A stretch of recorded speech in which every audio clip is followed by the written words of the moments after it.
Welcome back to the channel. Don't forget to like, share, and subscribe my channel. Today, we will explore how to create a business website hero image using pixel aspect ratio in Photoshop.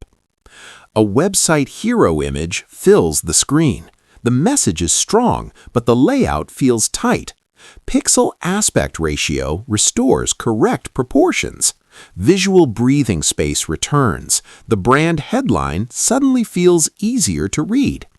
Business websites depend on first impressions, and proportion decides comfort.